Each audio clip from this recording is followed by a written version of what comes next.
Sir, I will. Okay. Good morning to all of you. Good morning, sir. Everyone is getting my voice clear? Sir. Voice clear येतोय का? कालच्या lecture मध्ये काहीतरी problem होता.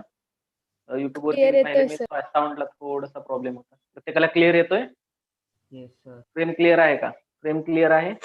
Yes, sir. Okay. Just 1 minute. काय पाहिलं आपण last लेक्चरला?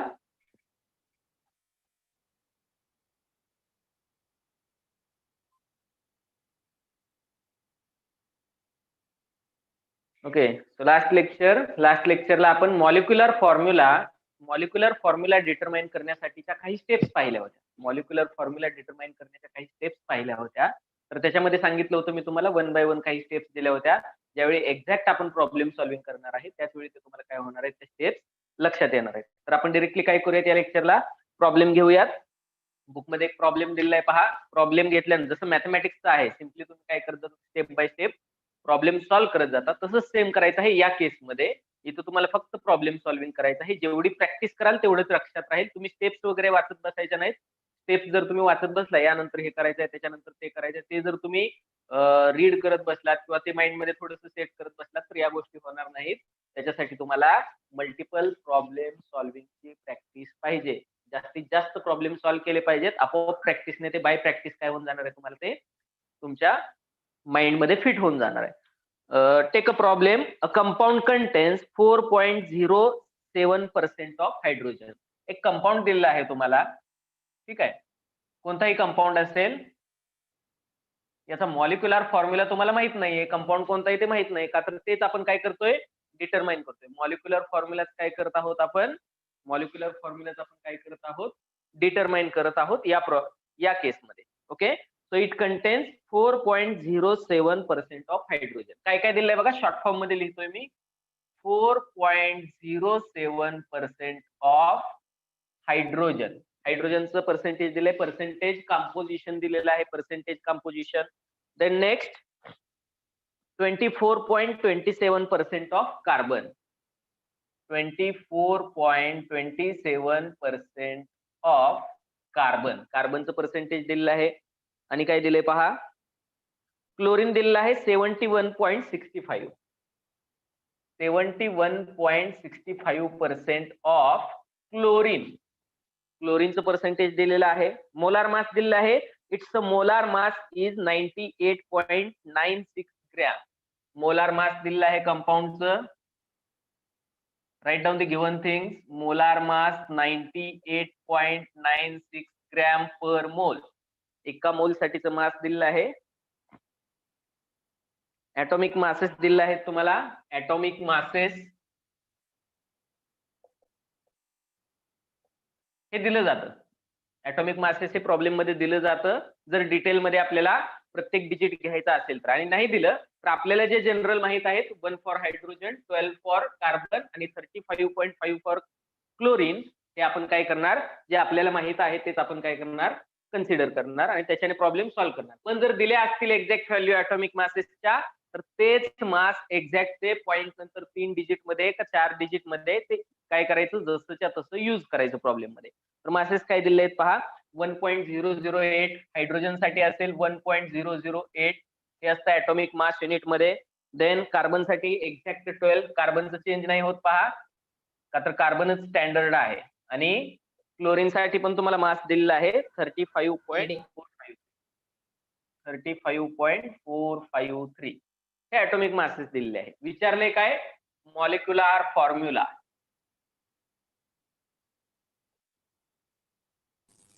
Molecular formula find out करायचा आहे. त्याच्यासाठी इम्पिरिकल फॉर्म्युला फाइंड आउट करावं लागेल पहिल्यांदा.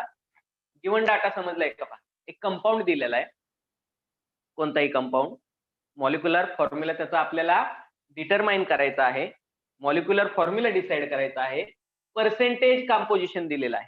पर्सेंटेज कंपोजिशन काय काय दिलेलं आहे it's for hydrogen, carbon and chlorine. Hydrogen, carbon आणि क्लोरीन ह्या 3 एलिमेंटचं पर्सेंटेज कंपोजिशन दिलेलं आहे कंपाऊंड मध्ये.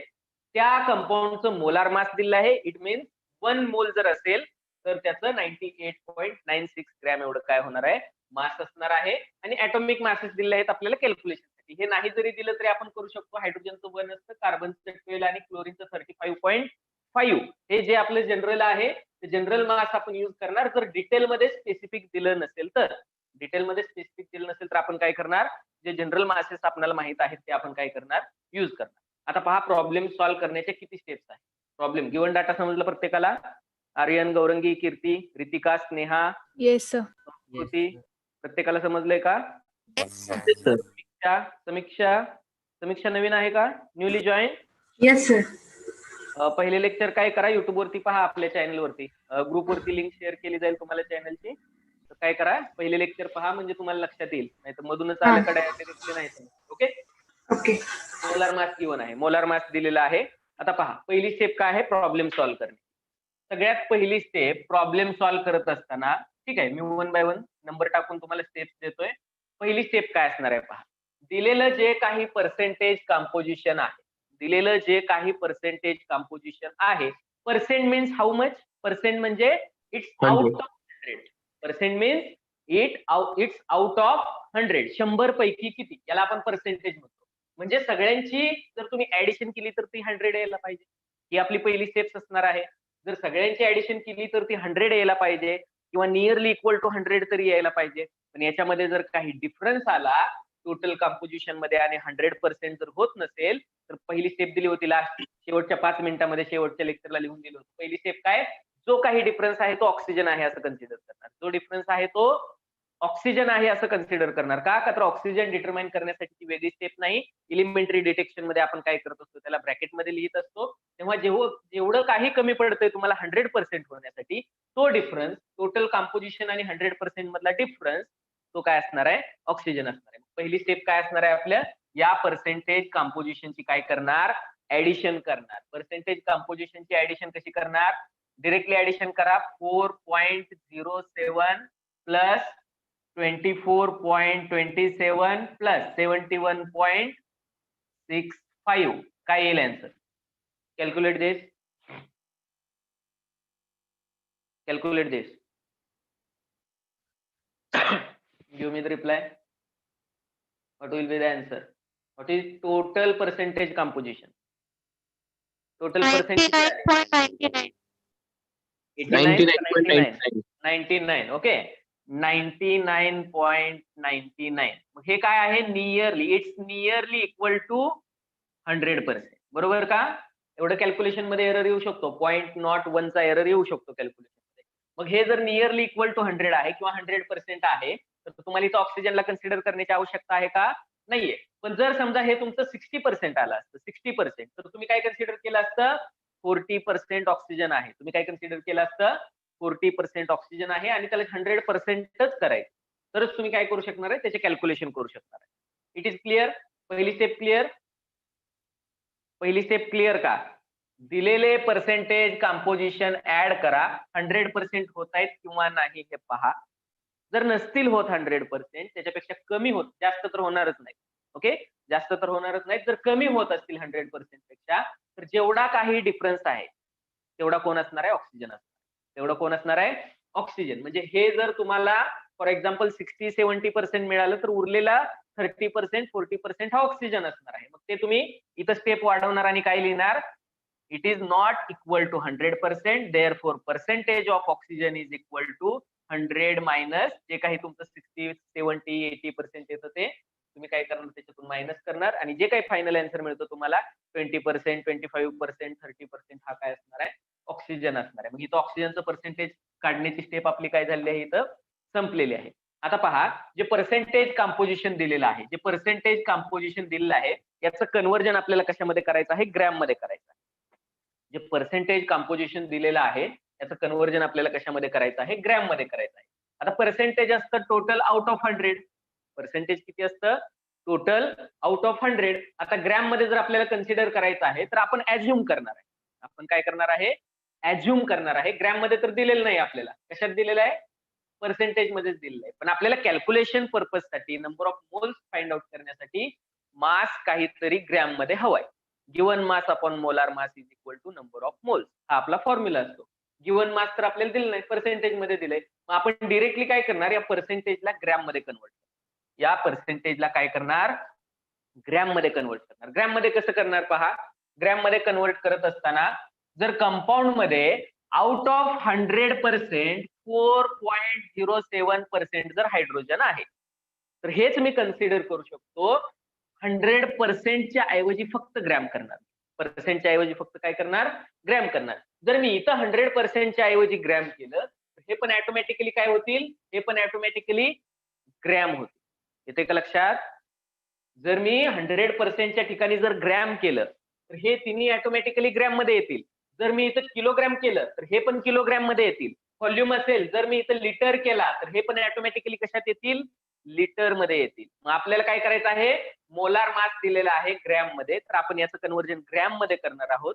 ग्रॅम मध्ये कन्व्हर्जन करण्यासाठी डिरेक्टली मी हे पर्सेंटेजच्या ठिकाणी ग्रॅम कन्सिडर करणार. हे तिन्ही ऑटोमॅटिकली ग्रॅम होऊन जाईल. मग हे कसं करणार आपण ग्रॅम मध्ये. फॉर जर 100% कंपाऊंड साठी जर 4.0% हायड्रोजन आहे तर आपण कन्सिडर करणार for 100 gram given compound. Okay, right down for 100 gram of compound और 100 ग्रॅम ऑफ सॅम्पल असं पण लिहू शकता तुम्ही. 100 ग्रॅम कंपाऊंड साठी किंवा 100 ग्रॅम सॅम्पल साठी. ओके, काय असणार आहे 4.07. आता पर्सेंटेजचं होईल ग्रॅम. 4.07 ग्रॅम ऑफ हायड्रोजन आणि काय असणार आहे 24. तिन्हीचं सेम करा. 27 gram of carbon and 71.65 gram of chlorine. फक्त पर्सेंटेजचं कन्व्हर्जन ग्रॅम मध्ये केलंय. किंवा तुम्ही असं लिहू शकता 100 gram of given compound contains असं लिहू शकता सिंपल वर्डिंग मध्ये. 100 ग्रॅम ऑफ कंपाऊंड कंटेन्स. तर 100% मध्ये एवढं पर्सेंटेज असणार आहे त्याचं. बाय मास दिलेलं आहे, बाय मास दिलेलं आहे. तर 100 ग्रॅम मध्ये हे सगळे काय असणार आहेत त्याचे एवढं ग्रॅम प्रेझेंट असणार. इथपर्यंत क्लिअर, इथपर्यंत क्लिअर का. Yes sir. Is it clear. एकदम सोपं आहे, एकदा समजून घ्या परफेक्ट होऊन जाईल. ओके, पहिली स्टेप असते फक्त ऑक्सिजन फाइंड आउट करण्यासाठी. पर्सेंटेज इक्वल टू 100 करायचं आपल्याला. पर्सेंटेज इक्वल टू 100 केलं का 100 ग्रॅम पैकी किती, जर 100% पैकी 4.7% हायड्रोजन आहे तर 100 ग्रॅम पैकी 4.07 ग्रॅम हायड्रोजन असणार. ओके, कार्बन जर 24% आहे तर 100 ग्रॅम मध्ये 24 ग्रॅम असणार आहे. आणि 71% जर क्लोरीन आहे 100 आउट ऑफ 100%, देन 100 ग्रॅम मध्ये 71 ग्रॅम काय असणार आहे, क्लोरीन असणार आहे. आता तुम्हाला गिवन मास भेटलेत. गिवन मास कशात भेटलेत, ग्रॅम युनिट मध्ये. मग हे आपल्याला झालंय फर्स्ट चॅप्टर मध्ये. Okay, number of moles find out करू शकता तुम्ही. नंबर ऑफ मोल्स कसे फाइंड आउट करणार, therefore number of moles of hydrogen 3 step मध्ये करायला लागेल. 3 साठी number of moles of hydrogen कसे फाइंड आउट करणार, given mass upon molar mass. Given मास काय आहे इथं पहा. गिवन मास काय आहे, ग्रॅम मध्ये आलेला आहे. गिवन मास 4.07 युनिट काय, ग्रॅम. 4.07 पहिला प्रॉब्लेम आहे म्हणून तुम्ही हे लिहित आहात. दुसऱ्या प्रॉब्लेम मध्ये डिरेक्टली ही स्टेप कॅन्सल करून तुम्ही पर्सेंटेजला ग्रॅम मध्ये कन्वर्ट न करता ऍटॉमिक मास मध्ये डिवाइड करणार आहात. पहा, number of moles of hydrogen 4.07 gram आपण मोलार मास. मोलार मास म्हणजे या केसमध्ये ऍटॉमिक मास असणार आहे. मोलार मास म्हणजे 1 मोल साठीचं मास. 1 मोल साठीचं मास म्हणजे ऍटम आहे hydrogen, that's why atomic mass असणार आहे. ऍटॉमिक मास इथं दिलंय. आता हे युज करणार आपण. दिलं असेल तर युज करायचं, नसेल दिलं तर 1 कन्सिडर करायचं हायड्रोजन साठी. मग दिलेलं आहे डिटेल मध्ये. मग डिटेल मध्ये आपण लिहिणार 1.008. हे काय असणार आहे आता, ग्रॅम पर मोल. ग्रॅम पर मोल. ग्रॅम ग्रॅम कॅन्सल, मोल हे युनिट राहणार आहे. इथं तुम्हाला भेटेल आन्सर. काय भेटेल आन्सर पहा. आन्सर काय भेटतंय, what is answer, can you calculate. 4.04. किती मोल्स भेटले, 4.04 एवढे मोल्स भेटले हायड्रोजन साठी. सिमिलरली काउंट करा याच्यासाठी. Now number of moles of carbon. Carbon साठी किती असणार आहेत, याचं ग्रॅम लिहा, सॉरी मास लिहा ग्रॅम मध्ये 24.27 ग्रॅम. ऍटॉमिक मास किती आहे इथं दिलंय 12, एक्झॅक्ट 12.0. ओके, ग्रॅम पर मोल. काय आन्सर भेटतंय 24 ला डिवाइड केल्यानंतर 2 च्या आसपास आन्सर भेटणार आहे याचं 2.0225. 2.0225 एवढे काय भेटले मोल्स. कुणाचे? कार्बनचे. आणि एक केस राहिली आपली आता chlorine. Now this is for chlorine. Chlorine साठी पर्सेंटेज किती आहे 71.65 डिवायडेड बाय, हेच यूज करायचं आता, दिलेलं आहे डिटेल मध्ये 35.453. आन्सर काय भेटेल 2.021. हे मोल्स 3 एलिमेंटचे नंबर ऑफ मोल्स भेटले आहेत पर 100 ग्रॅम सॅम्पल मध्ये. 100 ग्रॅम सॅम्पल मध्ये एवढे मोल्स भेटलेले आहेत. इथपर्यंत क्लिअर? नंबर ऑफ मोल्स हे पहिल्या चॅप्टर मधलं आहे सगळं. नंबर ऑफ मोल्सचा formula given mass upon molar मास.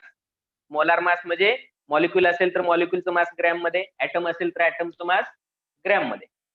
इथपर्यंत क्लिअर का? समजले प्रत्येकाला? सुरेश, एव्हरीवन गॉट दिस? समीक्षा, समजले का तुला इथपर्यंत? संस्कृती, येस सर. इथपर्यंत काय अडचण आहे? पहिली स्टेप 100% आपण काय करणार, शुअर करणार. कमी पडत असेल तर इट्स ऑक्सिजन. कमी पडत असेल, जो डिफरन्स आहे तो ऑक्सिजन कन्सिडर करायचा. त्याचे पण पर्सेंटेज लिहून घ्यायचे. 100 मधून टोटल मायनस करायचे, ऑक्सिजनचे पण पर्सेंटेज लिहून घ्यायचे जर कमी पडत असेल तर 100% ला. मग आपण काय करणार, जे 100% मध्ये तेच 100 ग्रॅम मध्ये कन्सिडर करणार, तेच कॉम्पोजिशन ग्रॅम मध्ये लिहिणार. त्याच ग्रॅमला त्याच्या ऍटॉमिक मासने डिवाइड करून त्याचे number of moles find out करणार. एकदा का नंबर ऑफ मोल्स मिळाले तर नेक्स्ट स्टेप असते 4th स्टेप, त्याच्या इम्पिरिकल फॉर्म्युलासाठी. मग सिंपल रेशो काय करायचा, या नंबर ऑफ मोल्सचा सिंपल रेशो जर तुम्ही काय केला, पुट केला, सिंपल रेशो जर तुम्ही कॅल्क्युलेट केला, डिटरमाइन केला याच्यापासून, तर तुम्हाला इम्पिरिकल फॉर्म्युला मिळणार आहे. म्हणजे 4थी स्टेप कोणासाठी आहे? 4th step is for empirical formula. Empirical फॉर्म्युलासाठी 4th स्टेप असणार आहे. इम्पिरिकल फॉर्म्युला कसा फाइंड आउट करणार? याचा सिम्पलेस्ट रेशो घ्या. Okay, the ratio of number of moles. आता नंबर ऑफ मोल्सचा रेशो कसा घेणार आपण पहा. एका सिक्वेन्सने घ्यायचा. पहिल्यांदा हायड्रोजन दिलाय, दुसऱ्यांदा आपल्याला काय दिलंय, कार्बन दिलंय, थर्ड टाइम आपल्याला दिलाय क्लोरीन. हाच सिक्वेन्स घ्या, hydrogen as to carbon as to chlorine. मग आपण हा रेशो कसा पुट करणार, hydrogen as to carbon as to chlorine, असा रेशो पुट करायचा आहे आपल्याला. मग काय काय भेटलेत आपल्याला number of moles? Number of moles काय काय भेटलेत? हायड्रोजन साठी 4.04 ऍज टू, कार्बन साठी भेटले 2.0225 आणि क्लोरीन साठी भेटले आहेत 2.021. आता पहा, हा सिम्पलेस्ट रेशो भेटलेला आहे तुम्हाला. हा फक्त रेशो भेटलेला आहे, याचं कन्व्हर्जन तुम्हाला सिम्पलेस्ट रेशो मध्ये करायचं आहे. हा जो रेशो भेटला आहे याचं कन्व्हर्जन तुम्हाला सिम्पलेस्ट रेशो मध्ये करायचं आहे. कसं करता येईल, काय आयडिया सांगता येईल? मॅथमॅटिक्स यूज करा थोडस. सिम्पल न्यूमेरिक्स मध्ये याचं आपल्याला काय पाहिजे,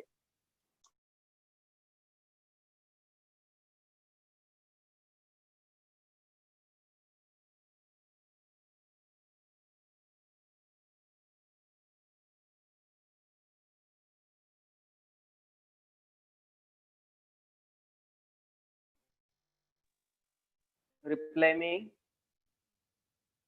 now it is okay getting sir. My voice? Blur झालाय ओके ना? व्हिडिओ. इलेक्ट्रिसिटी प्रॉब्लेम आहे, लाईट गेल्यामुळे वायफाय बंद आहे. ठीक आहे, होईल क्लिअर होईल. मोबाईल डेटावरती आहे सध्या, लाईट गेलेली आहे त्यामुळे वायफायचा थोडासा इश्यू आहे. त्या प्रत्येकाला बोर्ड क्लिअर का? हो सर. बोर्ड क्लिअर झाला प्रत्येकाला? Board clear? No sir, blur आहे. No sir, blur. होईल 2 मिनिटात होईल. 2 मिनिट वेट करा. वायफाय बंद झालेलं आहे माझं, लाईट प्रॉब्लेम मुळे. इलेक्ट्रिसिटी क्लिअर होईल. क्लिअर झाला का सांगा मला Suresh. It is clear? No sir. आवाज तर क्लिअर येतोय? Yes sir. क्लिअर येतोय? येस. ओके. सिम्पलेस्ट रेशो साठी काय करता येईल? पहा, सिम्पलेस्ट रेशो साठी आपण काही कॅल्क्युलेशनच्या टेक्निक शिकलो आहेत. सिग्निफिकंट फिगर म्हणजे काय पहा. आता जर ही टर्म तुम्हाला 2 डिजिट मध्ये दिली, आफ्टर पॉइंट पॉइंट नंतर 2 डिजिट्स आहेत, पॉइंट नंतर 2 डिजिट्स आहेत आणि इथं 4 आणि इथं 3 डिजिट्स दिलेत. आपण तर प्रत्येकाला आपण 2 डिजिट मध्ये कन्वर्ट करणार. 2 डिजिट मध्ये कसं कन्वर्ट करता येईल पहा.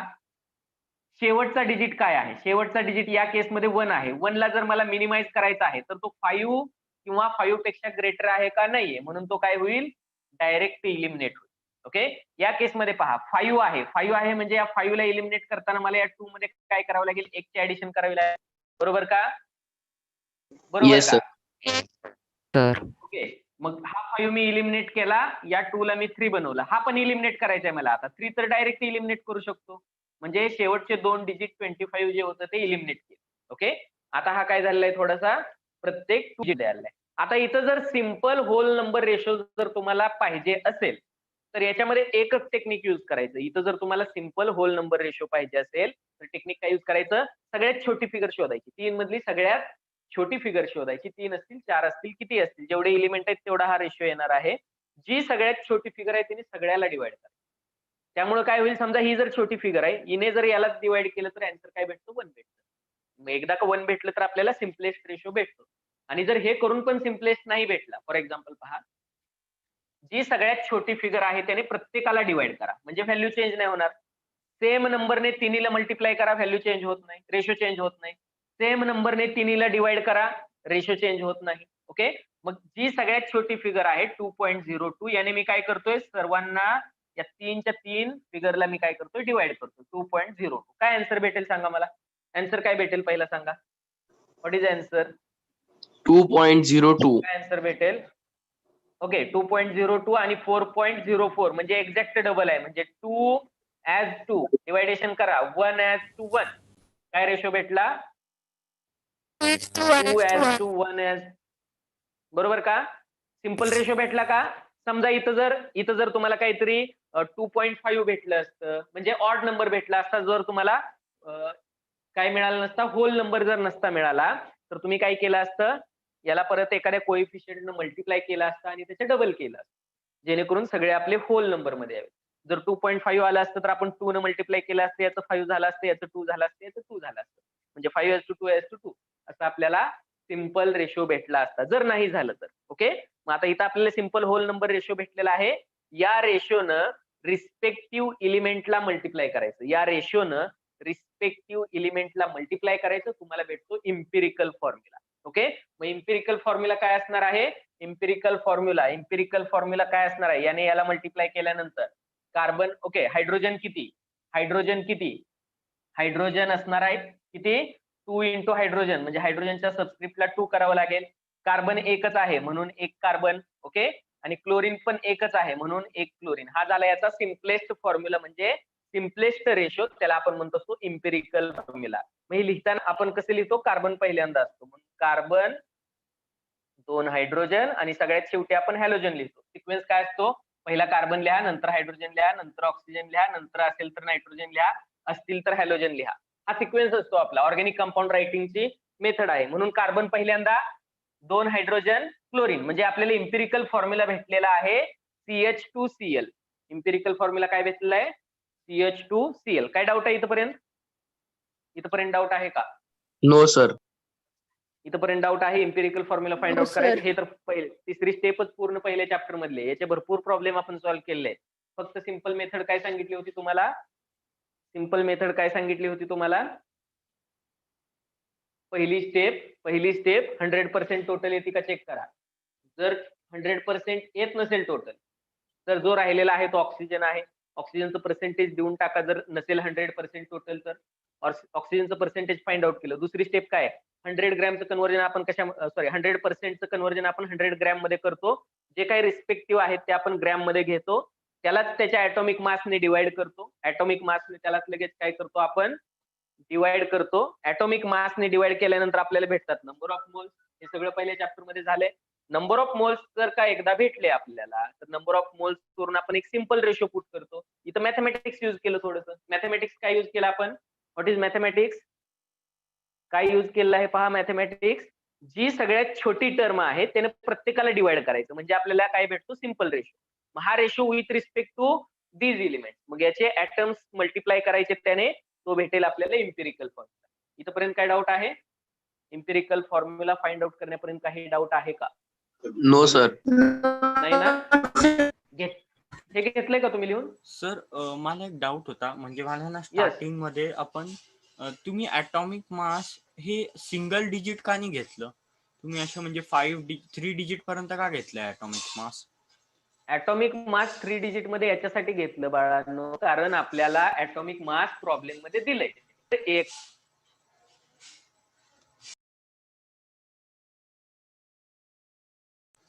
सर तुमची व्हिडिओ फ्रीज झालीये, काही Yes, दिसत नाहीये. Yes sir. तर त्यावेळी काय होणार आहे? तुमचं Sir, आन्सर video थोडंसं pause झालता. मेन आन्सर पासून डिफ्लेक्ट होणार आहे. पॉज झालता का? आवाज येतोय? सर बोर्ड क्लिअर नाही दिसत आहे. हो सर, आवाज येतो आता. बोर्ड क्लिअर नाहीये. बोर्ड हो, क्लिअर sir. नाही. थोडाच आता वेळ वाट clear पहा. Board clear. थोडंसं नेटवर्क इश्यू आहे बाळांनो, इलेक्ट्रिसिटी प्रॉब्लेम मुळे. काय सांगितलं पहा मी. काय सांगितलं? जर ऍटॉमिक मासेस दिलेत आपल्याला, तर आपण डिरेक्टली तेच यूज करतो. जर ऍटॉमिक मासेस दिलेत प्रॉब्लेम मध्ये, गिवन डेटा असेल आपल्यासाठी, तर तेच यूज करणार. जर दिले नाहीत, हायड्रोजनचं एक्झॅक्ट ऍटॉमिक मास एवढंच आहे, 1.008च आहे. पण आपण काय करत असतो, हे पुढची खूप छोटी फिगर आहे त्यामुळे आपण हे निग्लेक्ट करतो. छोटे छोटे टर्म आहेत, हे निग्लेक्ट करत असतो आपण आणि 1 लिहितो डायरेक्ट. जर प्रॉब्लेम मध्ये नसेल दिलं तर 1 लिहा, कार्बनसाठी 12 लिहा आणि क्लोरीनसाठी 35.5 लिहा. ही राऊंड फिगर लिहितोय आपण. राऊंडेड ऑफ पाहिलंय आपण, राऊंडिंग ऑफ कसं करतो आपण. तर ही राऊंडिंग ऑफ ची फिगर लिहितोय आपण. ओके. पण जर दिलेलं असेल डिटेल मध्ये तर त्याच व्हॅल्यू घ्या, कॅल्क्युलेशन मध्ये काय येणार नाही, एरर येणार नाही. आन्सर तुमचं जे आहे ते मेन आन्सर पासून काय होणार नाही, डिफ्लेक्ट होणार नाही. त्यासाठी तुम्हाला काय करावं लागेल? जे दिलंय तेच घ्यावं लागेल. It is clear Vedant? Yes sir. आणि हे जे पर्सेंटेज अबेंडन्स आहे, म्हणजे 4%, Yes. हे पण दिलेलं असेल क्वेश्चन मध्ये? Yes yes. हे ब्लॅक कलर मध्ये जेवढे लिहिले ते प्रॉब्लेम मध्ये दिले. ब्लॅक कलर मध्ये जेवढे लिहिले ते सगळं प्रॉब्लेम मध्ये दिलेलं आहे. तोच प्रॉब्लेम आहे, शॉर्ट फॉर्म मध्ये लिहिलाय. कसा विचारलाय पहा problem. A compound contains 4.00% of hydrogen, 24.27% of carbon, 71.65% of chlorine. It's molar mass is 98.96 gram. Find out और डिटरमाइन इट्स मॉलिक्युलर फॉर्म्युला. आणि हे ब्रॅकेट मध्ये दिलं जातं बऱ्याच वेळी. Given atomic masses of hydrogen is this, carbon, chlorine. या type मध्ये तुम्हाला प्रॉब्लेम काय केला जातो, विचारला जातो. तोच प्रॉब्लेम आपण वर्डिंग मध्ये न लिहिता कशामध्ये लिहिलेला आहे? वर्डिंग मध्ये न लिहिता आपण कशामध्ये लिहिलेला आहे तो? गिवन थिंग्स मध्ये लिहिलाय, जेणेकरून आपला वेळ काय होणार आहे, टाइम सेव्हिंग होणार. सर आपण मोलार मास 9.96 कुठे वापरलं? आपण तर वापरलंच नाही. आपण ते ऍडिशन वापरणार आहे आता वापरणार आहे. हे मास आता वापरणार आहे. इथपर्यंत क्लिअर आहे का? इम्पिरिकल फॉर्म्युला परत एकदा पहा. स्टेप्स एकदम सोप्या आहेत. 100% काउंट करा. नसेल तर ऑक्सिजन आहे तो, जे 100% आहे ते ग्रॅम मध्ये कन्सिडर करा. ऍटॉमिक मास किंवा मॉलिक्युलर मास जे काय आहे, मोलार मासने त्याला डिवाइड करा. इथं ऍटॉमिक मासच असणार आहे या केसमध्ये. ओके. मग त्याने डिवाइड केल्यानंतर नंबर ऑफ मोल्स मिळाले. नंबर ऑफ मोल्सचा आपण रेशो लिहिला. रेशो लिहिल्यानंतर रेशोला सिंपल रेशो मध्ये कन्वर्ट करण्यासाठी काय केलंय, जी सगळ्यात छोटी फिगर आहे त्याने आपण सगळ्यांना डिवाइड केलं. सगळ्यांना डिवाइड करतोय एकाच फिगरने, म्हणजे व्हॅल्यू चेंज होत नाही. आणि रिस्पेक्टिव्ह ऍटमला आपण त्याने मल्टिप्लाय केलं. आपल्याला भेटला empirical formula. Okay. Empirical formula भेटल्यानंतर नेक्स्ट स्टेप आहे इम्पिरिकल मास फाइंड आउट करायचंय तुम्हाला. जे इम्पिरिकल फॉर्म्युला आहे त्याचं मास काय करायचं आहे, फाइंड आउट करायचं आहे. सो नेक्स्ट स्टेप जी काही असेल ती काय म्हणणार आहे तुम्ही, इम्पिरिकल फॉर्म्युला मास. आता फॉर्म्युला मास ही कन्सेप्ट झालेली आहे तुम्हाला फर्स्ट चॅप्टर मध्ये. What is mean by formula mass? Formula मध्ये प्रेझेंट असणारे जेवढे ऍटम आहेत त्या सर्वांच्या मासची आपण काय करणार आहोत, ऍडिशन करणार आहोत. मग फॉर्म्युला इम्पिरिकल माहिती आहे तुम्हाला? इम्पिरिकल फॉर्म्युला माहिती आहे काय आहे? Empirical formula CH2Cl. CH2Cl या इम्पिरिकल फॉर्म्युलासाठी काय होणार आहे, CH2Cl या इम्पिरिकल फॉर्म्युलासाठी त्याचं मास फाइंड आउट करायचं आहे. मग कार्बनचं किती, समजा कार्बनचं 12 आहे, प्लस 2 इंटू हायड्रोजनचं 1 आहे, प्लस क्लोरीनचं किती आहे, 35.5. पण इथं आपल्याला जर डिटेल मध्ये हे मास दिलेले आहेत तर आपल्याला काय करावं लागेल, डिटेल मध्ये लिहावं लागेल. म्हणजे 12.0 आहे, 1.008 आहे, 1.008 आहे, प्लस क्लोरीनचं किती दिले आहे आपल्याला 35.453 जे दिले ते वापरणार आहोत, जे दिले ते यूज करणार. आपल्याला काय मास भेटते सांगा. Empirical formula mass, empirical formula mass, empirical formula mass. Calculate this. 49.48 gram. Yes, 49.48 gram. Okay, कुणाचा आला आन्सर? कुणाचा आला सांगा. सर माझं ओके, पीसी बंद आहे माझा, त्यामुळे मी तुम्हाला पाहू नाही शकत. आलं का प्रत्येकाचं एवढं? इम्पिरिकल मास आलेला आहे. येस. इम्पिरिकल मास आलेला आहे प्रत्येकाचं एवढं. Yes, आता एकच स्टेप sir. राहते तुमची. एकच स्टेप राहते आता तुमची. कोणती स्टेप राहते पहा. आता आपल्याला काय करायचं आहे, डिटरमाइन करायचं आहे molecular formula. Molecular formula determine करण्यासाठी आपण काय करणार पहा. जो मॉलिक्युलर मास आहे, मोलार मास आहे, म्हणजेच मॉलिक्युलचं मास ग्रॅम मध्ये असतं. मोलार मासला इम्पिरिकल फॉर्म्युला मासने डिवाइड करणार. मोलार मासला इम्पिरिकल फॉर्म्युला मासने आपण काय करणार आहोत, डिवाइड करणार आहोत. Just 1 minute. सो नाउ या स्टेप मध्ये molar mass divided by empirical formula mass. Write down this.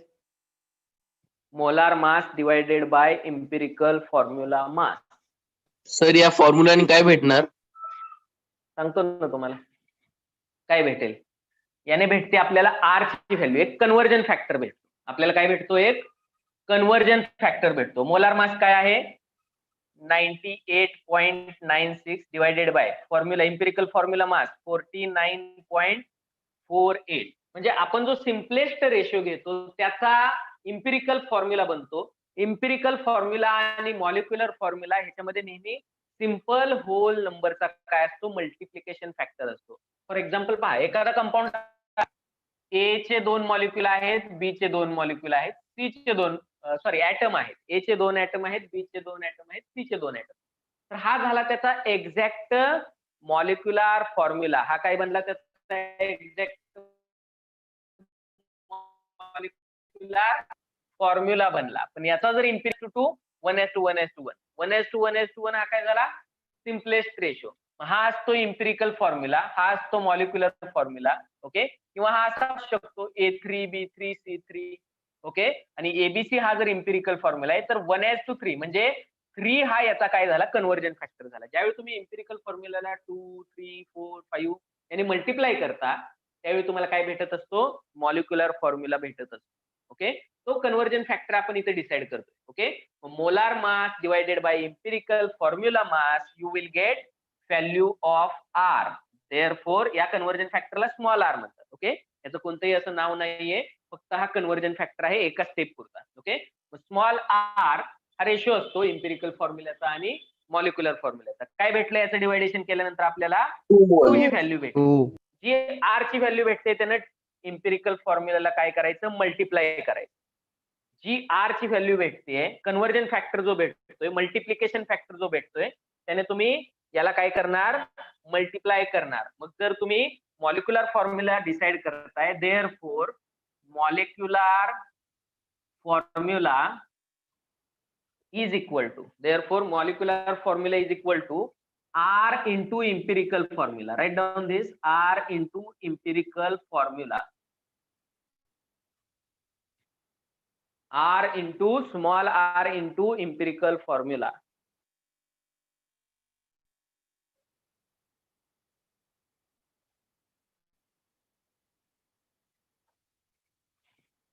R into empirical formula. करता येईल का?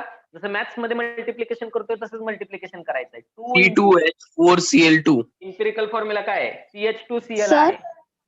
CH2Cl. यस, काय होतंय? यस, कसं मल्टिप्लाय करणार? 2 ने कार्बनला मल्टिप्लाय करा, एकच कार्बन आहे 2 होतील. 2 ने हायड्रोजनला मल्टिप्लाय करा, 2 हायड्रोजनचे ॲटम आहेत ते 4 होतील. ओके. आणि 2 ने क्लोरीनला मल्टिप्लाय करा, C2H4Cl2. हा काय झाला तुमचं फायनल आन्सर, मॉलिक्युलर फॉर्म्युला होईल. इथं फक्त या 2-3 स्टेप कॉम्प्लिकेटेड आहेत, सोप्या आहेत, लक्षात नाही राहत, कन्फ्युज होतं. ओके, हे लक्षात घ्या.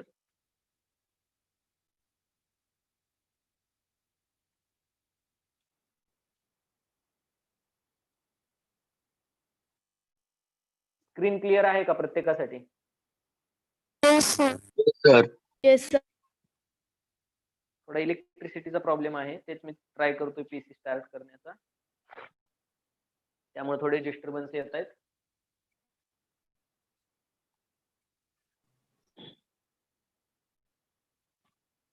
पहा, पहिली स्टेप काय केली आठवते का? पहा, बोर्डवरची पुसलेली आहे, तुमच्या नोटबुक मध्ये असेल. पहिल्या स्टेप मध्ये ऑक्सिजनचं पर्सेंटेज काउंट करणार. जर दिलेल्या सगळ्या एलिमेंटचं पर्सेंटेज कंपोजिशन 100% होतंय, दिलेल्या प्रत्येक एलिमेंटचं पर्सेंटेज कंपोजिशन हे जर 100% होतंय, ओके, तर आपल्याला ऑक्सिजन तिथं काय असणार आहे? ऑक्सिजन प्रेझेंट नसणार आहे. पण समजा 100% ला काहीतरी डिफरन्स राहतोय टोटल मध्ये, तर तो डेफिनेटली कोण असणार आहे? ऑक्सिजन असणार.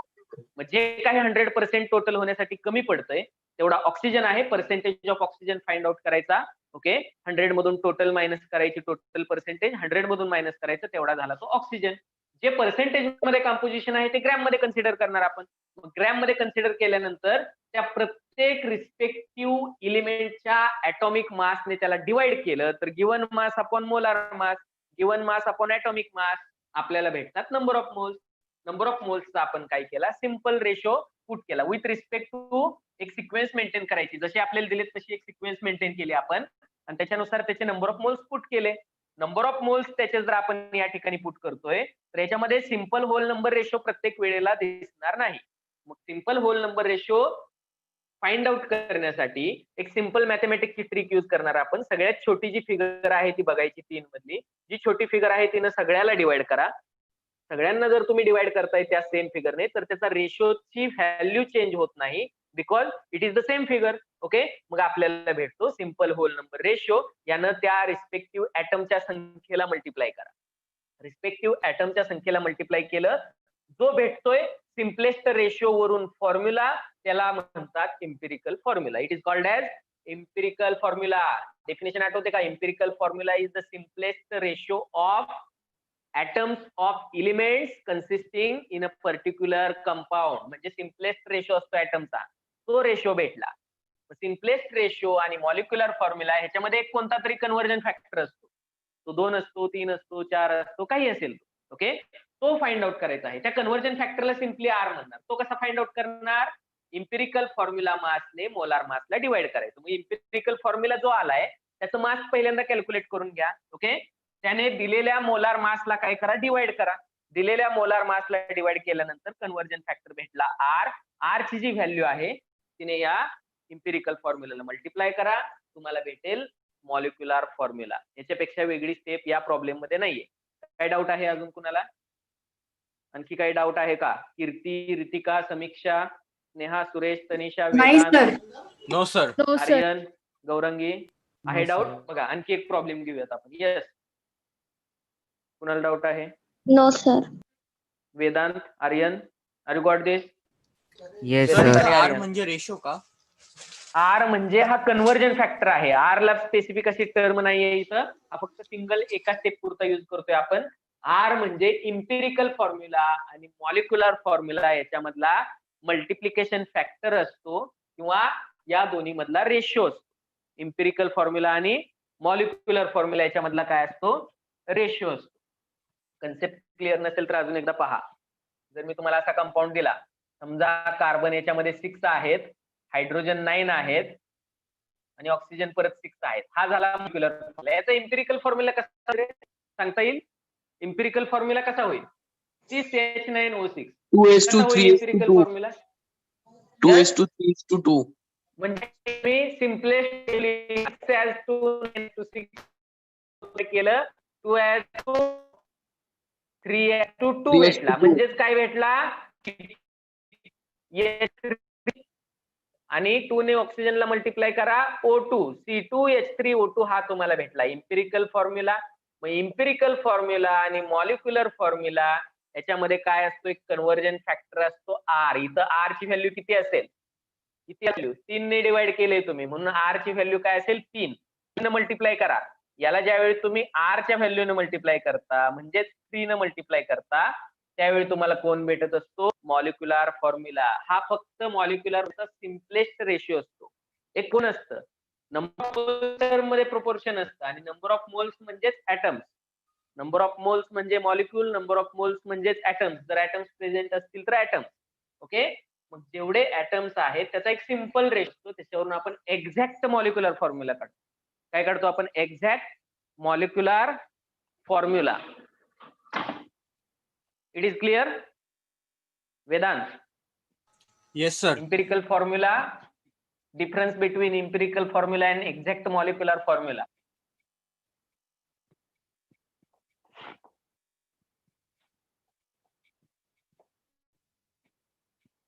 Now take a second one. A compound with molar mass 159. A compound with molar mass 159. Direct given thing दिलेला आहे 159 gram. Okay? A compound with molar mass 159 contains 39.62% copper. 39.62% copper दिलेला आहे. Next 20.13% sulphur. 20.13% sulphur.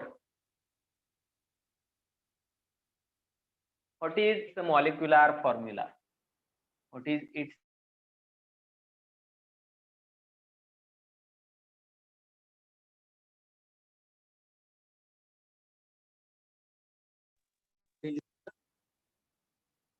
molecular formula?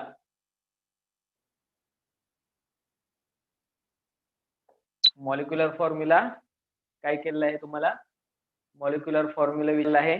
ऍटॉम असेल बघा, आता simple दिले. Copper साठी असेल 63, सल्फर साठी असेल 32 आणि ऑक्सिजन साठी असेल 16. हे ऍटॉमिक मासेस तुम्हाला ब्रॅकेट मध्ये दिले आहेत. आता कसे दिलेत, पॉइंट दिलेत का, नाही, सिंपल दिलेत. आता आपण काय करणार, सिंपलच यूज करणार. जे दिलेत ते यूज करायचे आपल्याला.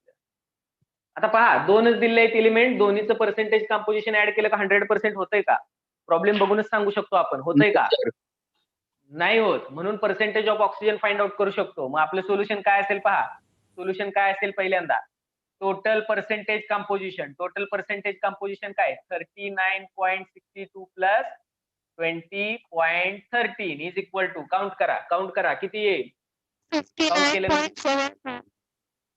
59.75%. It is less than 100. It is less than 100%. Therefore, percentage of oxygen. ऑक्सिजनचं पर्सेंटेज लगेच फाइंड आउट करायचं. 100 minus total percentage, 100 minus 59.75 is equal to किती पर्सेंट ऑक्सिजन भेटला, 40.25%. मग 3 कंपोजिशन भेटले तुम्हाला. इथं आणखी काय भेटला, ऑक्सिजन भेटला. ऑक्सिजन किती भेटला, 40.25%. ओके, आता काय करणार, याच्यानंतरची स्टेप सांगा. नंतरची स्टेप काय असते, एकदा का आपल्याला पर्सेंटेज कंपोजिशन भेटलं, number of moles find out करायचे. कुणाचे फाइंड आउट करणार, आता 3 एलिमेंट साठी करायचे फाइंड आउट. ओके, पहिल्यांदा Roman first. Okay, number of moles of copper. Number of moles of copper. मग प्रत्येक वेळी 100 ग्रॅम पैकी एवढे ग्रॅम असेल हे सांगण्याची आवश्यकता नाही, तुम्ही डायरेक्ट लिहू शकता. Percentage of copper divided by atomic mass म्हणजेच मोलार मास. कुणाचं, कॉपरचं, इज इक्वल टू, कॉपरचं पर्सेंटेज किती दिले आपल्याला, 39.62 डिवायडेड बाय ऍटॉमिक मास किती दिलंय, 63. काय पर्सेंटेज आलेली हा पुढं काउंट करा. Same for sulphur. Number of moles of sulphur, number of moles of copper find out केले, number of moles of sulphur.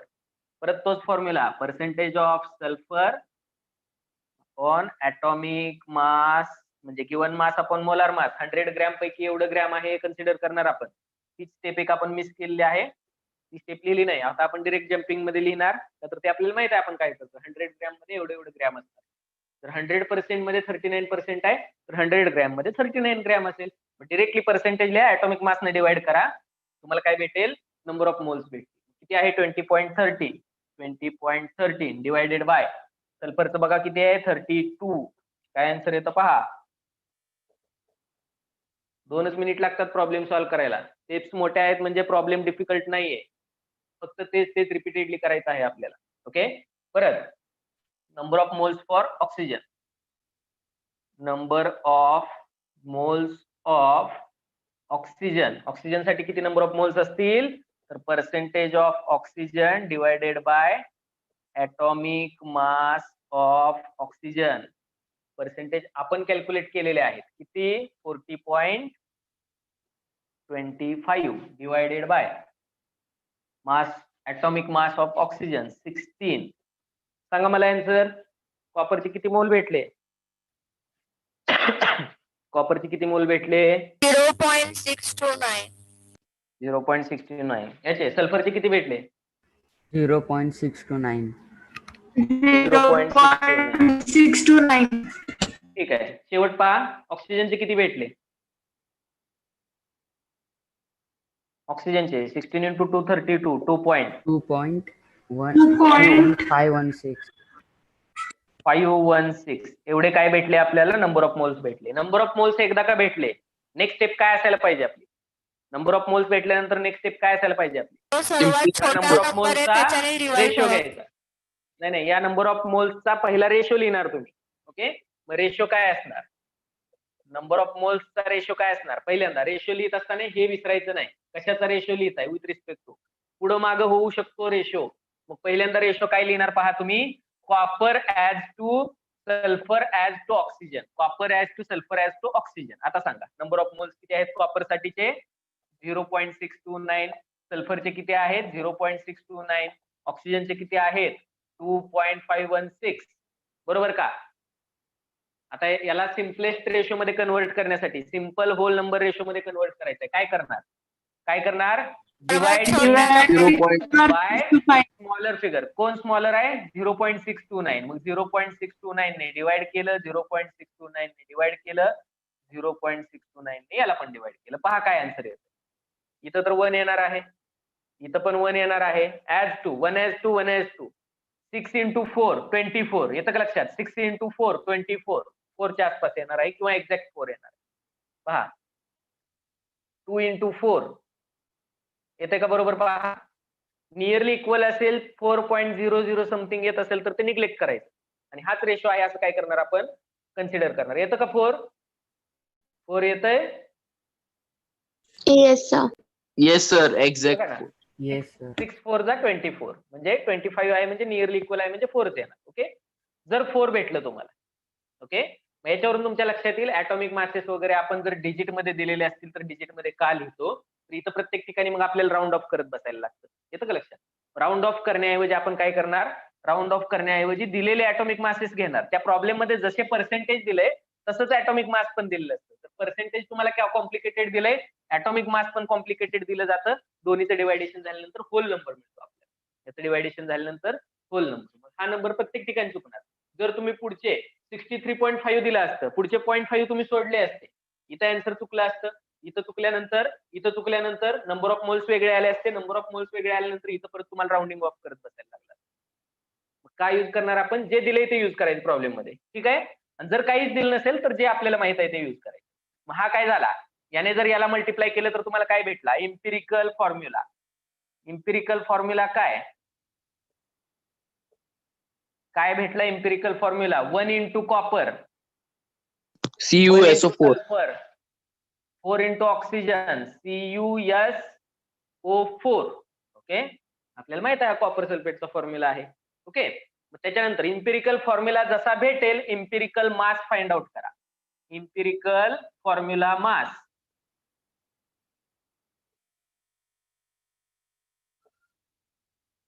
Empirical formula mass find out करा. Empirical formula मास कसा असेल? इम्पिरिकल फॉर्म्युला मास कॉपरचे किती दिलंय? 63. एकच कॉपरचा आयटम आहे, plus सल्फरचं दिलेलं आहे 32. एकच आयटम आहे, plus 4 atoms of oxygen. So 4 into 16 is for 1 atom. काय माहिती? 150. 159. मग इम्पिरिकल मास आणि दिलेलं मोलार मास कसं आहे? सेम आहे.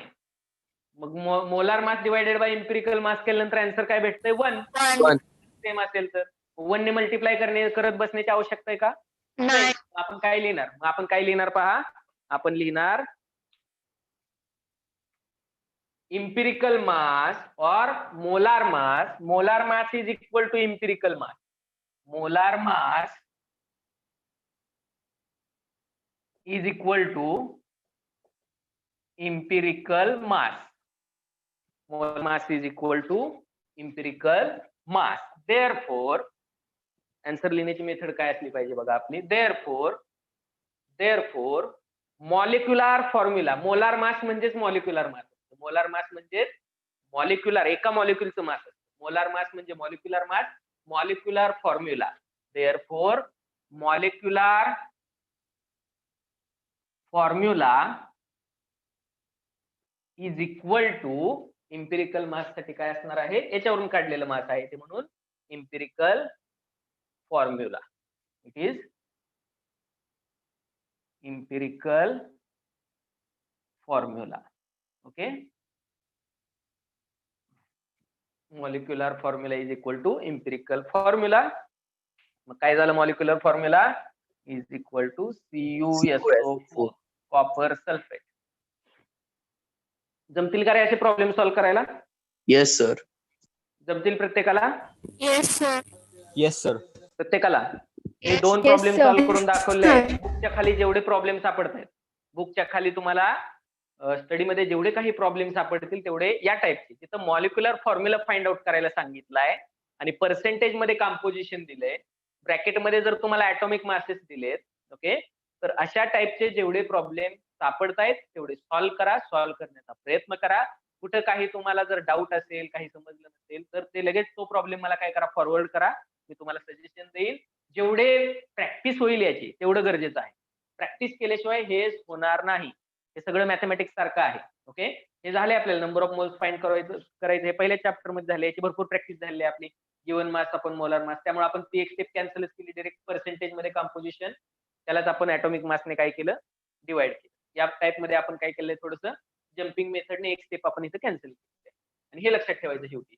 एकदा का नंबर ऑफ मोल्स मिळाले, रेशो पुट करा. रेशो त्याच्यानंतर काय करा, सिंपल रेशो मध्ये कन्वर्ट करण्यासाठी छोट्या फिगरने डिवाइड करा. जी सगळ्यात छोटी आहे तिने सगळ्यांना डिवाइड करायचं. होल नंबर मध्ये रेशो भेटतो. तो झाला त्याचा इम्पिरिकल फॉर्म्युला. त्याने रिस्पेक्टिव्ह एलिमेंटच्या ऍटमला मल्टिप्लाय करायचं. जर 4 आलाय, 4 ऑक्सिजनचे ऍटम. 1 फॉर सल्फर, सल्फरचा 1 ऍटम. 1 फॉर कॉपर, कॉपरचा 1 ऍटम. ओके. मग या टाइप मध्ये झाला empirical formula mass find out करायचं. ते मास आणि मोलार मास कम्पेअर करायचं. मोलार मासला इम्पिरिकल मासने डिवाइड केल्यानंतर R भेटतो आपल्याला कन्व्हर्जन फॅक्टर. R ने याला मल्टिप्लाय करायचं इम्पिरिकल फॉर्म्युला. जो कन्व्हर्जन फॅक्टर आहे त्याने जर याला मल्टिप्लाय केलं तर तुम्हाला मॉलिक्युलर फॉर्म्युला भेटतो. जेवढे प्रॉब्लेम भेटतील तेवढे सगळे सॉल्व्ह करण्याचा प्रयत्न करा. जर काही डाऊट्स असेल, काही अडचण असेल, मला सांगा. मी सॉल्व्ह करून देईल किंवा सजेशन्स देईल तुम्हाला. त्याच्यानंतर या चॅप्टर मध्ये भरपूर प्रॉब्लेम आहेत पहा. मी सांगितलं होतं तुम्हाला सेकंड चॅप्टर मध्ये तुम्हाला पहिल्या चॅप्टर मधले फॉर्म्युले जे आहेत ते युज करावे लागणार आहेत. नंबर ऑफ मोल असेल, व्हॉल्यूम फॉर 1 मोल असेल. मोलार व्हॉल्यूम आठवतो का किती असतो? एका मोल गॅसचा व्हॉल्यूम किती असतो? 22.4. 22.4. ओके. नंबर ऑफ एका मोल मध्ये नंबर ऑफ मॉलिक्युल्स किती असतात? 6.022 into 10⁻23. ॲव्होगॅड्रोज नंबर एवढे 6.022 into 10⁻23. Then chemical reactions and stoichiometric calculation. Give the heading. याच्यामध्ये पण प्रॉब्लेम सॉल्व्ह करायचे आहे.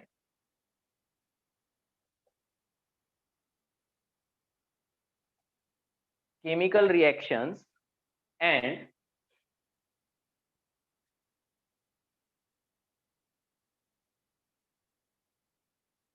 stoichiometric calculation. स्टॉइचियोमेट्रिक कॅल्क्युलेशन्स म्हणजे स्टॉइचियोमेट्रिक प्रॉब्लेम्स असतात. Chemical reactions and stoichiometric calculations. Calculation, those are based on the balanced chemical equation are called as stoichiometric calculations. Okay, so write this. Calculations based on balanced chemical equation. Calculations based on balanced chemical equation. Balanced समजता? Yes. Balanced chemical equations are known as stoichiometric calculations.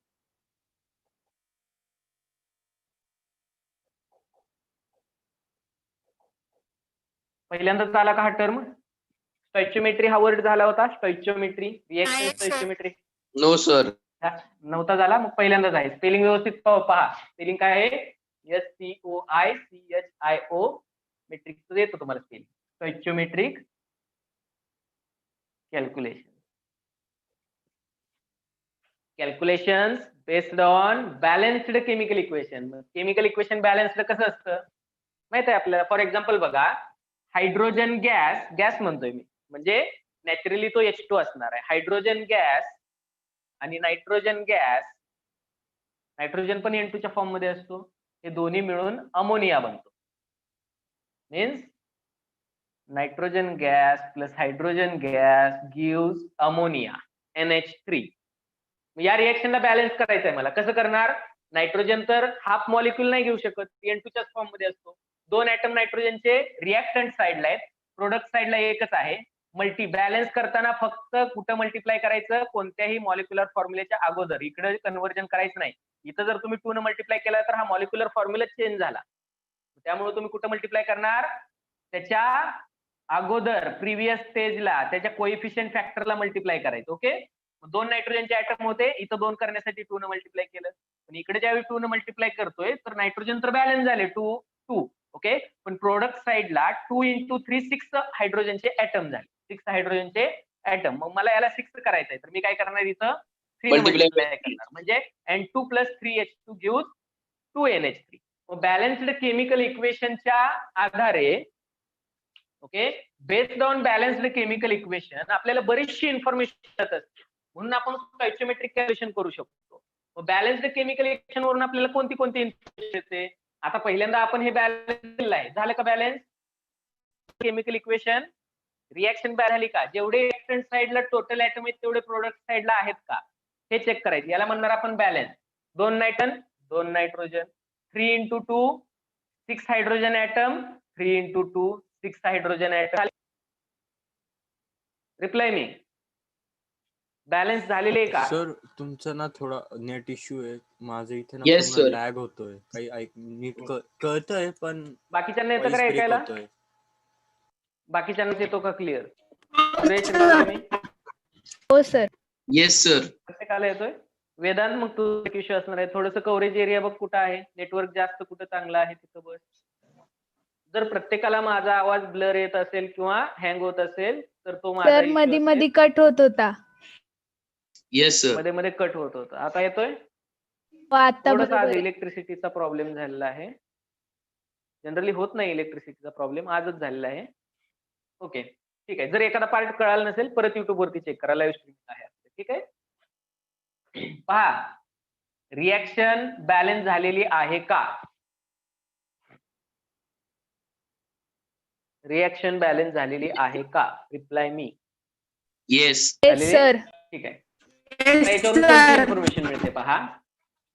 It means जर एक नायट्रोजनचा molecule हा 3 हायड्रोजनच्या molecule बरोबर combine होतोय आणि 2 अमोनियाचे molecule बनवतोय, तर गेलुसॅक्स लॉ आपण पाहिला होता. ओके, एक मॉलिक्यूल हा 3 मॉलिक्यूल बरोबर कंबाईन होतो आणि 2 मॉलिक्यूल फॉर्म करतो. So this is the simple whole number of व्हॉल्यूमचा पाहिला होता आपण. Gay Lussac's law is for volume. Okay, whenever gaseous substances react together and form products are also gaseous, then all the gases or all the reactants and products always In in a simple simple ratio.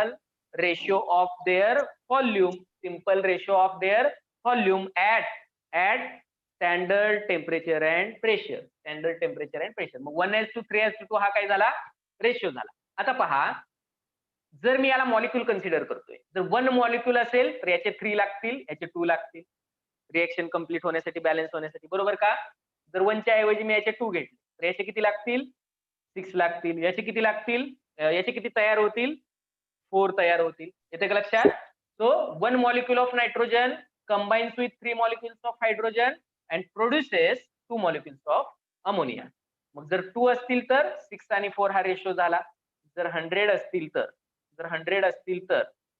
300 Six, sir. आणि 200 हा काय झाला? 200 हा काय झाला? Ratio झाला. जर 100 असतील तर.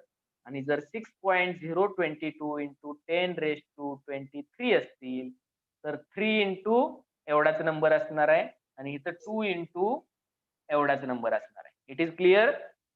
इट मीन्स जर हा झाला याचा 1 मोल, मग 1 मोल असेल तर हा 3 मोल बरोबर कंबाईन होणार आहे. 3 मोल बरोबर. आणि हा काय होणार आहे? 2 मोल Two mole. अमोनिया प्रोड्यूस होणार आहे. म्हणजे जेवढे बॅलन्स्ड केमिकल इक्वेशन मध्ये मॉलिक्युल्स असतात तेवढे काय असतात? काही नाहीये म्हणजे एक आहे. ओके, जेवढे मॉलिक्युल्स असतात त्याला डायरेक्ट आपण काय म्हणू शकतो? आपण मोल्स असं म्हणू शकतो. It is clear? ज्या प्रोपोर्शन मध्ये मॉलिक्युल्स असतात त्याच प्रोपोर्शन मध्ये मोल्स असतात. This is for particular 1 or 2 molecules and this is for total volume. 1 mole, 2 मोल, 3 मोल व्हॉल्यूम आहे हा. ओके, मग जेवढे मॉलिक्युल्स असतात तेवढेच नंबर ऑफ मोल्स असतात. It is clear? मग आता मी डिरेक्टली लिहू का? नंबर ऑफ मॉलिक्युल्स लिहिण्याऐवजी नंबर ऑफ मोल्स लिहू. मग मी इथे लिहिणार number of moles. 1 mole of nitrogen, 3 mole of hydrogen and 2 mole of ammonia. हे बॅलन्स्ड केमिकल इक्वेशन आहे. ओके, पण 1 मोल ऑफ नायट्रोजन म्हणजे किती ग्रॅम? मास सांगू शकतो मी त्याचं. हे झाले नंबर ऑफ मोल्स झाले. मास पण सांगू शकतो मी. नायट्रोजन 1 मोल म्हणजे किती ग्रॅम? 1 मोल ऑफ नायट्रोजनचं मास किती असतं? 14 नायट्रोजन 2 आहेत. 14 into 2 28. एका मॉलिक्युलचं मास ते जर घेतलं ग्रॅम मध्ये तर काय झाला? 1 मोल. It means 28 gram of nitrogen. It is clear? 1 mole of nitrogen means 28 gram of nitrogen. बरोबर का? ओके, मग हायड्रोजन साठी सांगा आता. 3 मोल्स आहेत. मग एक हायड्रोजनचा मोल कसा असतो? ग्रॅम. H2चं मास असतं 2 ग्रॅम. बरोबर का? एका हायड्रोजनचं 1 मास असतं. 2 हायड्रोजनचे ऍटम म्हणून 2. 3 मोल आहेत म्हणून याला 3 ने मल्टिप्लाय करा. काय होईल? 2 into 3 6 ग्रॅम ऑफ हायड्रोजन. आणि इकडं NH3चं मास कॅल्क्युलेट करा. अमोनियाचं मास किती असेल? NH3चं मोलार मास नायट्रोजनचं असेल 14 plus 3 into 1. It means 14 plus 3 17. 17 हे एका मॉलिक्युलचं मास आहे. एका मोलसाठी 17 ग्रॅम. तर 2 मोल साठी काय असणार आहे? 34 ग्रॅम ऑफ अमोनिया. मग मी असंही म्हणू शकतो 1 मॉलिक्यूल ऑफ नायट्रोजन, लक्ष द्या, 1 molecule of nitrogen combines with 3 molecules of hydrogen and forms 2 molecules of ammonia. याच्यावरून मी सांगितलं 1 mole of nitrogen combines with 3 mole of hydrogen and forms 2 moles of ammonia. हेच मी मासच्या language मध्ये सांगू शकतो. 28 gram of nitrogen combines with 6 gram of hydrogen and produces 34 gram of ammonia. काय doubt आहे इथपर्यंत? Doubt आहे का? नाहीये? मग आता पहा, तिन्ही गॅसेस आहेत. जर प्रत्येक गॅस असेल, each and every reactant and product, if it is the gas, then we can consider its molar volume. व्हॉल्यूमच्या लँग्वेज मध्ये सांगू शकतो. कसं सांगू शकतो पहा, 1 मोल म्हणजे किती? कोणत्याही गॅस साठी 1 मोल म्हणजे किती? लिटर मध्ये 0.4. ओके, 22.4 लिटर कोणत्याही गॅस साठी. Because this is the molar volume, means 1 मोल साठीचा volume for all gases. It is molar volume for all gases. मग 1 मोल साठी सांगा. इथं बघा आता 1 मोल साठी सांगा. 1 मोल साठी किती असणार आहे? 22.4. 3 मोल साठी किती असणार आहे? याला 3 ने मल्टिप्लाय करा. सांगा पटकन मला. 22.4 ला 3 ने मल्टिप्लाय करा. किती भेटेल? 67 पॉइंट. बरोबर आहे का रे माझा आन्सर? चेक करा, हे लिटर मध्ये लिहा किंवा डीएम क्यूब मध्ये लिहा. आन्सर बरोबर आहे का माझं 3 मोल साठीचं? याला 3 ने मल्टिप्लाय करा, काय येतं पहा. 22.4 ला 66 आणि 4 into 3 1. बरोबर का? माय कॅल्क्युलेशन इज राईट और रॉंग? आणि 2 मोल साठी काय येईल? 44.8. बरोबर आहे? पहा, एवढी इन्फॉर्मेशन भेटते आपल्याला. हे वर्डिंग मध्ये लिहून देण्याची आवश्यकता आहे का? आता हेच लिहून घ्या, तुम्हाला इन्फॉर्मेशन भेटते काय ते कळेल. म्हणजे नंबर ऑफ मोल्स समजतात, बॅलन्स्ड केमिकल इक्वेशन वरून नंबर ऑफ मोल्स समजतात, रिलेटिव्ह मासेस समजतात. रिलेटिव्ह मासेस समजतात. जर गॅस असतील रिएक्टंट आणि प्रोडक्ट तर रिलेटिव्ह व्हॉल्यूम समजतात. रिलेटिव्ह व्हॉल्यूम समजतात. राईट डाऊन दिस. आणि पहा कसं सांगू शकतो. One molecule of nitrogen combines with 3 molecule of hydrogen and produces 2 molecule of ammonia. 1 mole of nitrogen combines with 3 mole of hydrogen and forms 2 mole of ammonia. मासच्या language मध्ये सांगू शकतो. हे झाले number of mole. 28 gram of nitrogen combines with 6 gram of hydrogen and produces 34 gram of ammonia. व्हॉल्यूमच्या language मध्ये 22.4 litre of nitrogen combines with 67.2 litre of hydrogen and forms 44.8 litre of ammonia. काय doubt आहे इथपर्यंत? हो sir. लिहिलं का हे प्रत्येकाने? Yes, sir. मग आता प्रॉब्लेम विचारताना तुम्हाला Yes, sir.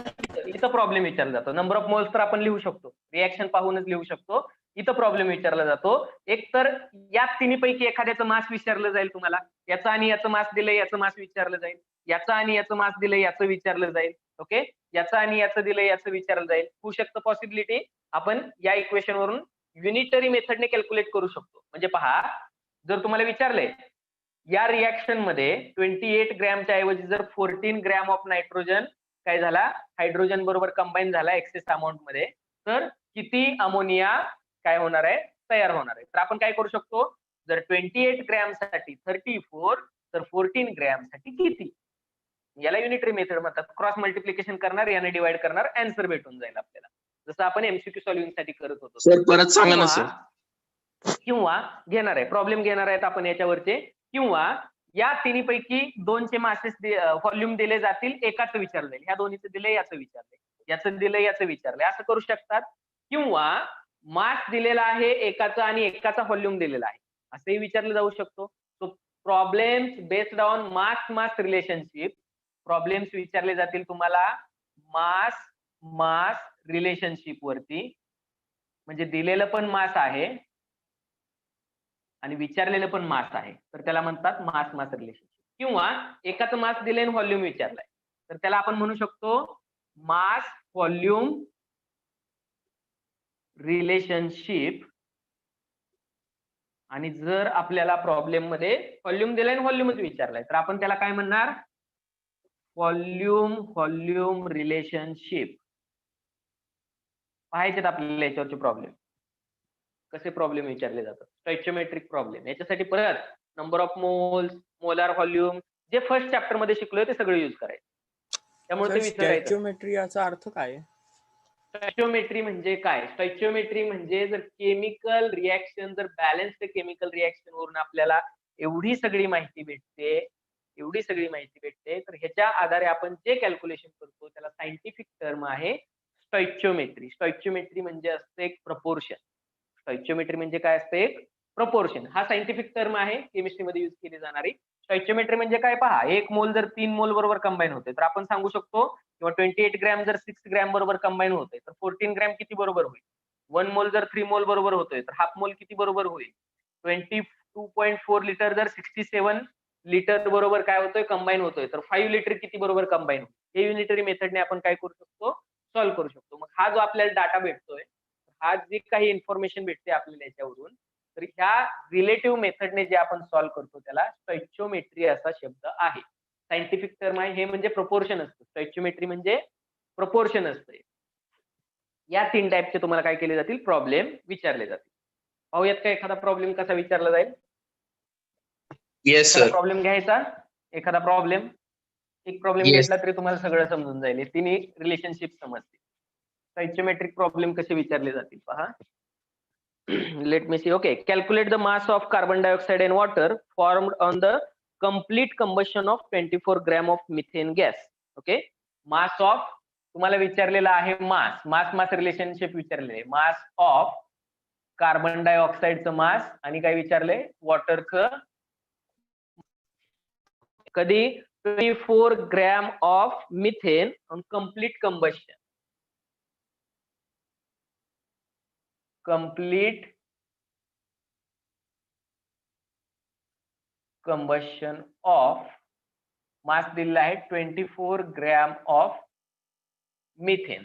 Okay, combustion reaction म्हणजे कोणती रिएक्शन सांगता येईल? What is mean by combustion reaction? जर मिथेन गॅस ओपन एअर मध्ये Reaction open takes atmosphere place. मध्ये बर्न केला.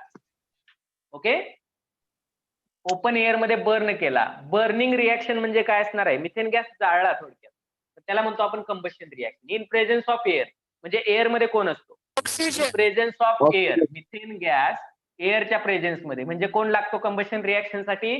कंबशन शब्द आला का ऑक्सिजन लिहून टाकायचा. कंबशन शब्द आला का ऑक्सिजन लिहून टाकायचा. बनतंय काय तेच कॅल्क्युलेट करायला सांगितले आपण. नेहमी लक्षात ठेवा, ऑर्गॅनिक कंपाऊंड मध्ये जर कार्बन आहे तर त्याचा कार्बन डायऑक्साइड बनतो कंबशन रिएक्शन झाल्यानंतर, आणि हायड्रोजनचं काय बनतं? Water molecule. मग कार्बनचं कन्व्हर्जन कार्बन डायऑक्साइड मध्ये होण्यासाठी लागतो ऑक्सिजन. हायड्रोजनचं कन्व्हर्जन वॉटर मध्ये होण्यासाठी लागतो ऑक्सिजन. तो ऑक्सिजन कुठून भेटतो? एअर मधून. ओके, म्हणजे या ऑक्सिजनची ही कमतरता नसते, जेवढा हवा आहे तेवढा भेटेल आपल्याला एअर मधून. काय तयार होतंय? कार्बनचा बनतो कार्बन डायऑक्साइड, हायड्रोजनचं बनतं वॉटर मॉलिक्युल्स, वॉटर वेपर्स बनतात. ओके, रिएक्शन बॅलन्स आहे का चेक करा. रिएक्शन बॅलन्स आहे का? एक कार्बन आहे, प्रोडक्ट साइडला पण एक कार्बन ऍटम आहे. 4 आहे, ऍटम्स ऑफ sir. हायड्रोजन. हायड्रोजनचे 2च आहेत. हायड्रोजनचे 2च ऍटम आहेत. 2 न मल्टिप्लाय करा, हे झाले 4 ऍटम्स ऑफ हायड्रोजन. कार्बन एक आहे, एक आहे. हायड्रोजनचे 4 ऍटम्स 2 न मल्टिप्लाय केल्यामुळे इथं पण 4 झाले. ऑक्सिजनचे 2 ऍटम्स आहेत. इकडे किती आहेत पहा, 2 आणि 2 तीन. 4 आहेत. 4. इकडे मल्टिप्लाय करावं लागेल आपल्याला. हे झाले 4. आता this is the balance chemical equation. याच्यावरून सगळी माहिती भेटते आपल्याला. काय काय माहिती भेटते? 1 आहे म्हणून आपण म्हणू शकतो 1 मोल. 1 मोल ऑफ मिथेन. 2 आहे म्हणून 2 moles of oxygen. 1 mole of methane combines with 2 moles of oxygen and forms 1 mole of, किती आहे इथं पाहायचं, 1 mole of carbon dioxide and 2 moles of water molecule, म्हणजेच वॉटर वेपर तयार होणार आहे. विचारलंय काय? ओके, मास रिलेटिव्ह मासची रिलेशनशिप काय करायचं? मास रिलेशनशिप आहे तर तुम्हाला रिलेटिव्ह मासेस लिहावे लागतील. मग मास काय असेल? हे झाले नंबर ऑफ मोल्स. आता तुम्हाला पाहिजेत रिलेटिव्ह मास किंवा रिलेटिव्ह मासेस. रिलेटिव्ह मासेस काय असणार आहेत? 1 मोल मिथेनचा मास काय असणार आहे सांगा, पटकन सांगा. पहिल्या चॅप्टर मध्ये झाले हे. चला, टाइम संपत आलाय आपला, पटकन सांगा. 1 मोल मिथेनचं मास काय असणार आहे? 12 + 4 16 ग्रॅम. 2 मोल ऑक्सिजनचं मास काय असणार आहे? 2 मोल. त्याच्यासाठी सांगा 1 मोल ऑक्सिजनचं मास काय असणार आहे? 1 मोल. 16 + 16 32. 32. 2 × 32. 2 × 32 ग्रॅम हे रिलेटिव्ह मास असणार आहे. 2 मोल आहेत. कार्बन डायऑक्साइडचं काउंट करा. 16 + 16 32 + 12 44 ग्रॅम. वॉटर मॉलिक्युलचं माहित आहे 18. 2 × 18 ग्रॅम. ही झाली रिलेटिव्ह मास. हे रिलेटिव्ह मासेस झाले. विचारले काय? जर 24 ग्रॅम मिथेन कम्प्लीट कंबशन झालं, 100% कम्प्लीट कंबशन झालं, काही शिल्लक राहिला नाही, तर कार्बन डायऑक्साइड किती तयार होणार आहे आणि वॉटर मॉलिक्यूल किती तयार होणार आहे? ओके, याचं मास विचारलेलं आहे. कसं सांगता येईल? ओके, तर एक स्टँडर्ड मेथड आपण लिहू शकतो. पहा, विचारलंय काय? दिलेला आहे मिथेन, विचारलंय कार्बन डायऑक्साइड. दिलेला आहे मिथेन, विचारलेला आहे कार्बन डायऑक्साइड. मग आपल्याला माहित आहे 16 gram methane on complete combustion gives 44 gram of. हे स्टँडर्ड आहे. हे आपण बॅलन्स्ड केमिकल इक्वेशन वरून लिहितोय. स्टॉइचियोमेट्रिक कॅल्क्युलेशनला हेच यूज करणार आहे. 16 gram of methane on complete combustion gives 44 gram of carbon dioxide. Okay, it means 16. We know from this stoichio or balanced chemical equation, we know 16 gram of methane on complete combustion. Wording use करायचं.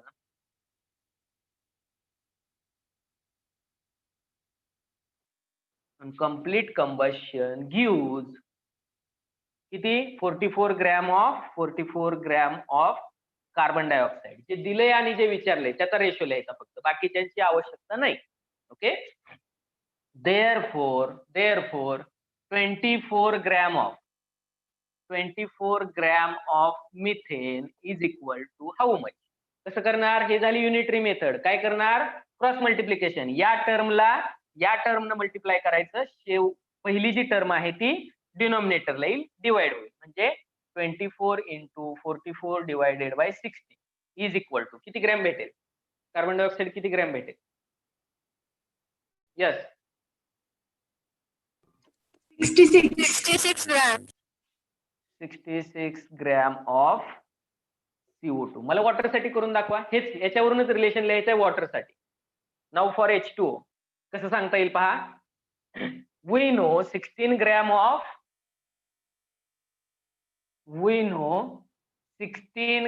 Of methane will produce 16 gram of methane will produce 18 into 2 किती 36 gram of, म्हणजेच आपण असं म्हणू शकतो it corresponds to or is equal to 36 gram of H2O. From balance the chemical equation, we can say 16 gram of methane will produce 36 gram of water. Therefore, दिलेलं किती reaction मध्ये? हे झालं स्टँडर्ड. हे कुठेही जावा, हे स्टँडर्ड रिएक्शन मध्ये 24 gram of methane will produce how much water?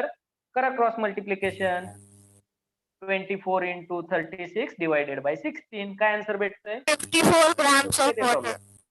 Yes 54 grams of water. किती 34 का 54? 54. 54 ग्रॅम ऑफ वॉटर. भेटले का दोन्ही आन्सर? काय डाऊट आहे याच्यामध्ये? अजून सॉल्व्ह करायचे असे भरपूर प्रॉब्लेम सॉल्व्ह करायचे. बऱ्याच वेळी एखाद्या ठिकाणचं मास दिलं जातं आणि एखाद्या ठिकाणचा व्हॉल्यूम विचारला जातो. आपल्याला याच्या खाली एक होतं, मासच्या खाली एक व्हॉल्यूम रिलेशनशिप होती, आठवती का? पहिल्या एक्झाम्पल मध्ये, अमोनियाच्या एक्झाम्पल मध्ये मासच्या खाली व्हॉल्यूमची रिलेशनशिप पण लिहू शकतो आपण. जेवढे मोल आहेत त्याला 22.4 लिटरने मल्टिप्लाय करायचं आणि तो झाला त्याचा रिस्पेक्टिव्ह व्हॉल्यूम किंवा रिलेटिव्ह व्हॉल्यूम. ओके. आजच्या लेक्चर मध्ये थोडेसे डिस्टर्बन्स झाले होते पॉवर आउटेज मुळे, वायफाय वगैरे बंद झालेलं, त्यामुळे थोडंसं डिस्टर्बन्स झालेलं आहे. जरी त्यात काय प्रॉब्लेम असेल, स्क्रीन क्लिअर नाही झाली, तुम्ही डिरेक्टली काय करायचं, युट्यूबला लाईव्ह स्ट्रीमिंग होतं, परत एकदा पहा तेवढा पार्ट, जेवढा पार्ट तुमचा मिस झालेला आहे किंवा ब्लर झालेला आहे परत एकदा पहा, तुम्हाला समजेल. तो नसेल समजला तरी काळजी करू नका. हे सगळे आपण प्रॉब्लेम आणखी प्रॅक्टिस करणार आहोत, सॉल्व्ह करायचे आपल्याला प्रॉब्लेम. जेवढे सांगितले तेवढ्यामध्ये काही डाऊट आहे का? No, doubt? No. No, sir. Suresh, तुला काही डाऊट आहे? तुम्ही ट्राय No. करणार का असे प्रॉब्लेम जे झाले? दोन टाईपचे प्रॉब्लेम झाले. एक तर मॉलिक्युलर फॉर्म्युला डिसाइड करायचं. मॉलिक्युलर फॉर्म्युला डिसाइड करायचे प्रॉब्लेम्स पहिल्यांदा घेतले आणि नेक्स्ट हाफ मध्ये किंवा at the end of lecture stoichiometric problem घेतलेत. जे अशा टाईपचे आहेत ते तुम्ही काय करा, सॉल्व्ह करण्याचा प्रयत्न करा आणि जे काही डिफिकल्टी वाटेल ते मला तुम्ही काय करा, सेंड करा. मी तुम्हाला त्याच्यामध्ये सजेशन्स देऊ शकतो आणि नाही झालं तरी आपण आणखी भरपूर सारी प्रॅक्टिस घेणार आहे इथं. त्यामुळं थोडंसं लक्ष द्या. आजच्या डिस्टर्बन्स जे झालेले आहेत वायफाय मुळे, ब्लर होणे, आवाज न येणे, तर याच्यासाठी परत एकदा युट्यूब वरती पहा, तेवढा पार्ट तिथं क्लिअर आलाय का? तर युट्यूब वरती पण तसाच आला असेल तर नो प्रॉब्लेम, आपण रिपीट करणारच आहोत ते सगळं. ठीक आहे, एंड करूयात का session? Can we end this session? Yes, sir. Yes, sir. Thank you sir. Thank you, sir. Bye, sir. Thank you to all.